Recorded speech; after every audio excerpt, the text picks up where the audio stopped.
En el corazón de Moscú, a la sombra del Kremlin, los generales de Vladimir Putin llevaban años convencidos de vivir dentro de una burbuja de cristal intocable.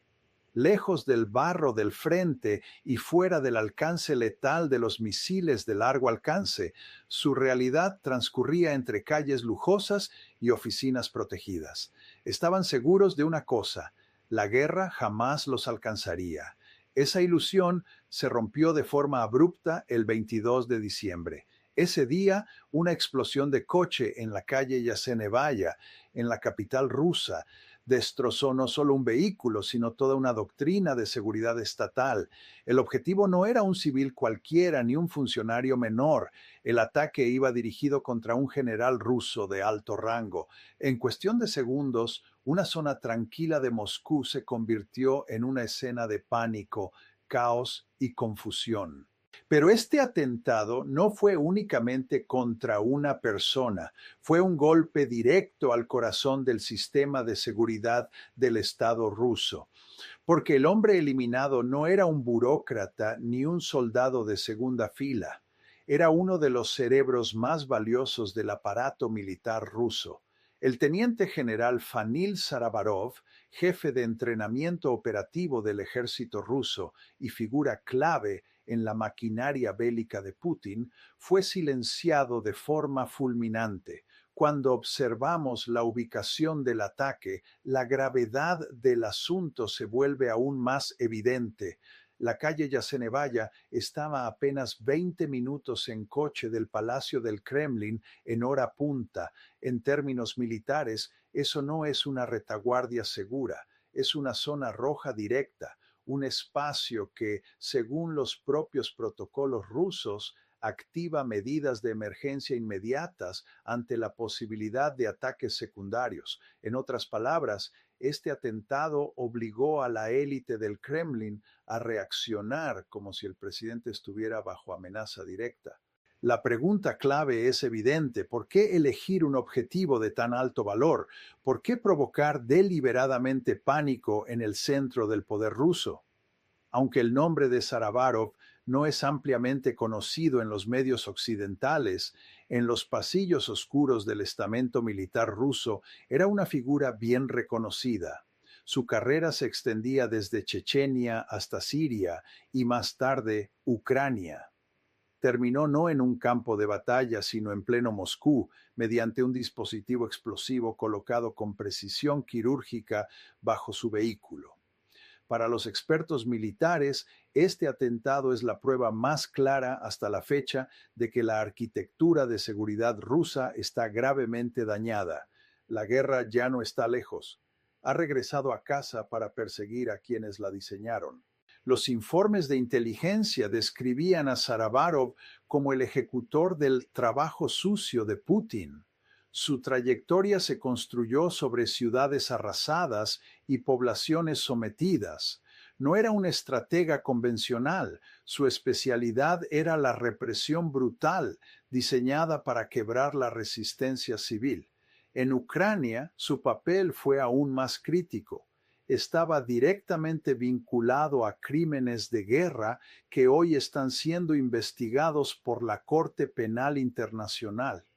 Como jefe del Departamento de Entrenamiento Operativo de las Fuerzas Armadas rusas, Saravarov era responsable de definir cómo combatirían las tropas enviadas a Ucrania, cómo tratarían a los civiles y cómo impondrían el control en territorios ocupados.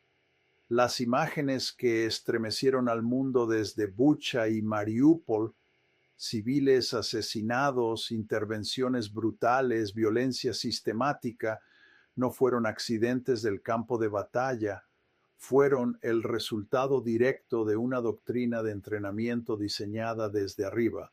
Saravarov quizá no apretó el gatillo, pero fue el arquitecto que proporcionó la formación psicológica y táctica necesaria para que otros lo hicieran. Si analizamos ahora la anatomía técnica del atentado, lo que aparece ante nosotros no es una acción improvisada ni amateur, sino una operación planificada con disciplina militar y precisión quirúrgica. Según los informes disponibles, la explosión se produjo en el momento exacto en que el general Saravarov subía a su vehículo y con toda probabilidad arrancaba el motor. Ese detalle es clave.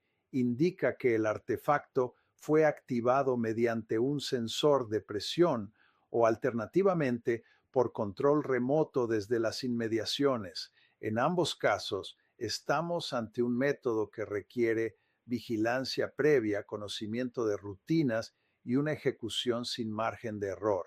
La rapidez con la que el Comité de Investigación ruso llegó al lugar y con la que la Fiscalía de Moscú asumió el caso revela el nivel de pánico en los pasillos del Kremlin.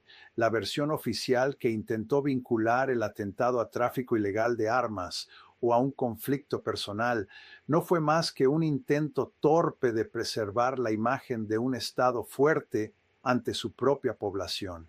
Pero la realidad es otra. El aparcamiento del sur de Moscú se convirtió en el escenario de una de las mayores brechas de seguridad sufridas por los servicios de inteligencia rusos en años recientes. No es un hecho aislado. Ya lo vimos en el asesinato de Daria Dugina, lo vimos en la eliminación de Vladlen Tatarsky en un café del centro. En todos los casos, los atacantes lograron penetrar en zonas supuestamente blindadas, identificar al objetivo, colocar el explosivo y desaparecer sin dejar rastro. Para cualquier servicio de inteligencia, este es el peor de los escenarios. Es la pesadilla absoluta. El enemigo ha entrado en tu dormitorio y ha colocado una bomba bajo tu almohada mientras duermes. La ubicación del ataque agrava aún más la situación. Estar a solo 20 minutos del Kremlin activa automáticamente los protocolos de máxima alerta. En la doctrina de seguridad rusa, eso no es una distancia irrelevante. Es una amenaza directa al núcleo del poder. Conviene recordar el verano de 2023, cuando drones ucranianos alcanzaron la cúpula del Senado del Kremlin, destrozando el mito de la invulnerabilidad. La explosión en Yasenevaya representa una ruptura del mismo nivel, un umbral crítico cruzado. Según los protocolos estatales rusos, cualquier asesinato de alto perfil dentro de la zona roja de la capital se considera el primer eslabón de una posible cadena de ataques dirigidos contra el presidente. No se trata de conjeturas, son órdenes escritas. Aunque no tengamos imágenes de Putin en ese momento, la lógica del sistema es clara. Tras el atentado se activaron los mecanismos de pánico en el Kremlin, no por suposiciones, sino por mandato del procedimiento. En estos casos no es una opción, es una obligación que el presidente y su círculo más cercano se retiren a complejos protegidos como Valdai o a los búnkeres subterráneos de Moscú ante la sospecha de un segundo ataque o incluso de un intento de golpe coordinado. En ese instante, el centro del poder ruso entra de facto en modo de cierre. Esto no es una reacción fría y calculada de un líder confiado. Es el reflejo de una ansiedad existencial profunda incrustada en el sistema. Pensemos en lo que significa realmente el dirigente que presume de controlar la mayor potencia nuclear del mundo se ve obligado a desaparecer bajo tierra por una bomba que explota a pocos minutos de su residencia oficial. Aquí es donde debemos abandonar el análisis puramente táctico y mirar el panorama estratégico. La muerte de Saravarov no es solo un asesinato, es un movimiento de estrangulamiento. La pregunta más incómoda es también la más importante. ¿Quién colocó la bomba? Cualquiera que sea la respuesta, el resultado es catastrófico para el Kremlin. Ambas posibilidades destruyen la narrativa de control absoluto que Putin intenta proyectar. Moscú acusa a Kiev, pero existen indicios serios de que el hilo conductor de estas acciones de sabotaje podría ser la actividad de partisanos rusos. Si el atentado fue planificado y ejecutado por Ucrania, el mensaje es devastador. Las capacidades operativas ucranianas alcanzan el corazón de Rusia, las zonas más íntimas y supuestamente intocables de Moscú. Eso implicaría el colapso total de la seguridad fronteriza, los controles de pasaportes y los sistemas de vigilancia urbana. La imagen de agentes ucranianos moviéndose libremente por la capital, siguiendo rutinas de generales, colocando explosivos y marchándose tranquilamente, demuestra que Rusia no actúa como una superpotencia, sino como un estado fallido con fronteras porosas. La segunda hipótesis es aún más destructiva. Fuentes y movimientos internos sugieren que el sistema ha comenzado a devorarse a sí mismo, un proceso de autocanibalismo. El aumento de casos por traición, los niveles récord de acusaciones de espionaje y las muertes sospechosas de altos mandos indican que dentro del Kremlin se libra una guerra silenciosa. Saravarov pudo haber sido eliminado no por Ucrania, sino por un rival interno, una facción del ejército, del FSB o incluso una autoridad superior intentando ocultar fracasos. Si un general ruso es volado por los aires en las calles de Moscú por elementos de su propio estado, ya no hablamos de deterioro moral, hablamos de motín, de caos y de descomposición interna. En su oficina de Moscú, revisando informes del frente y desarrollando nuevas tácticas, Saravarov se sentía seguro. Creía que estaba protegido por la distancia y el poder. Sin embargo, la explosión le recordó de forma contundente que la ley y la justicia no conocen fronteras geográficas y que los crímenes de guerra cometidos en el pasado no caducan. El momento elegido para este atentado también tiene un significado estratégico. Mientras Rusia intensifica sus ataques aéreos sobre Ucrania y busca pequeñas ganancias tácticas en el frente, la muerte de Saravarov envía un mensaje claro al mando ruso: puedes atacarnos en el campo de batalla, pero también podemos alcanzar a tus líderes en su propio hogar. La eliminación del jefe del Departamento de Entrenamiento Operativo representa un golpe estratégico directo a la memoria institucional y a la capacidad formativa del ejército ruso. Cualquier sucesor que ocupe su puesto sentirá el peso del miedo desde el primer instante. Ese temor paralizará decisiones, frenará iniciativas y condicionará cada firma y cada orden. Este es el verdadero efecto: no solo eliminar un cuerpo, sino inmovilizar psicológicamente a toda una institución. El impacto de la explosión no se limitó al aparcamiento de Yasenevaya, se sintió en las mansiones de la élite en Rubliovka, en los pasillos del Estado Mayor y en las salas de reuniones más oscuras del FSB, generando un clima de pánico profundo.